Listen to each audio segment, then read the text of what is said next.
Question from a reader.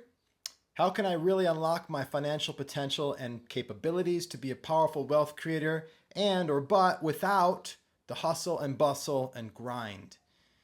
So how can I make a bunch of money without grinding and hustling?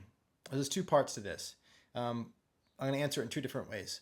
The first thing I'm going to say is you do it by deciding that you're going to continue to create wealth, or you're going to create wealth without hustle and bustle and grinding. I know it sounds backwards, like, well, first tell me how to do it. What I'm saying, the how I'm saying is to make a decision and a commitment that you're not going to do that and you are going to create the result. I know that might sound simple, but making a decision that you're going to do it a different way is what opens the gates for your creativity to start to figure out what that even looks like. And so moment by moment in your day, you got to ask yourself, what am I going to do instead of grinding, instead of hustling? Because I think a lot of times people say, I'm not going to hustle and grind. I'm just going to sit down and meditate or wait for it to happen. And that misses the point that, like, before meditation or before enlightenment, chop wood, carry water. After enlightenment, chop wood, carry water. The common thread is action. And so there's still action to be done and there's still things to do. And so instead of just stopping and not grinding, ask a question like, if I'm not going to grind, what am I going to do instead? I don't want to just go to nothing. I don't want to go to inactivity. And that's different than being still and being present so you can listen and figure out what it is that you are to do, or what is more powerful, right? There's a place and a time for it. But I think a lot of times people say, I'm not going to hustle, I'm not going to grind. And it's a spiritual bypass into a state of passivity that has them not being generative in the world at all. And so instead of saying, I'm just going to stop that and not do that, ask, what am I going to do instead? And ask that from a place of having decided that I am going to make the money, and I'm going to do it not through grinding, right? A lot of the times people don't know how to do it because they don't believe that it's possible, or they're not making a commitment to it. They're still chasing money, and they're making the money or the outcome more important than not grinding. And until you say, fuck grinding, fuck the hustle, I'm done. I will not. I'd rather be broke. If I can't make the money doing it easy, then I don't care.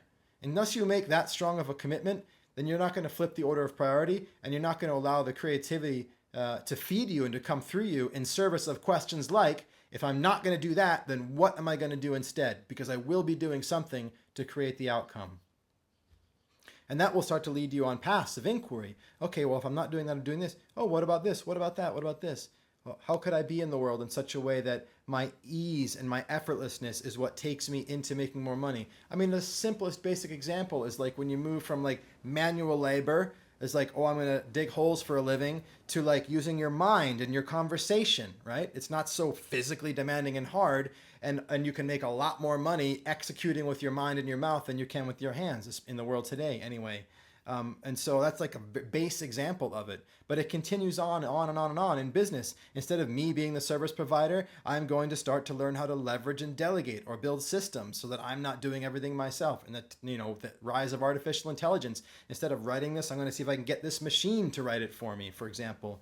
And so those are the kinds of solutions that are obvious to you when you ask the question, if I'm not going to do this hustle and grind, what am I going to do? And which are obvious to you when you've made a decision that you're not willing to hustle and grind to make the money. You are going to make the money, and you're going to do it an easy way. Okay, that's the first thing that I wanted. That's the first direction for the answer. Now I want to give you a different answer about how to do it without hustle and grind. It's to realize that the experience of hustle and grind that you don't want is created by you from the inside out. There is no hustle or grind out there. I mean, maybe you do physical fitness. It's the best example. The most visceral example, doing sit-ups, doing press-ups, and it physically hurts. And if you get that idea that I don't want to do this, I don't want to feel this pain, I want to get strong without feeling pain, then, I mean, maybe there's another way to get strong without feeling pain, but I haven't discovered it yet physically or any other way. And that's my point, is that what if instead of avoiding what you call grind, you changed your relationship to grind such that it wasn't the suffering of the necessity of the pain that comes along with work, right? Our body sweats, our body aches when we do physical labor and after the fact. And in that same way, there is the pain of facing fear. There is the pain of imposter syndrome, the feeling of being an imposter in new circumstances. There is the discomfort of being in a new situation, new experience, opening your mouth and saying things, asking questions, saying things that are new, putting yourself in new environments. It's uncomfortable and there is pain, but you don't have to suffer that pain. It doesn't have to be a grind. And you could also say that the grind is working loads and loads of hours. Well, there's two pieces to that. First of all, how could I do all this work in less time? That takes you to the creative functioning, increasing your power by reducing the time. But also for working loads and loads of hours from the mindset that this is grind and this is hustle and I don't want to be doing this. I'm doing this to get to some outcome later. That idea of the thing that you're doing is not for the thing in of itself, but it's for something else. That is energetically draining. That will leave a person defeated at the end of the day.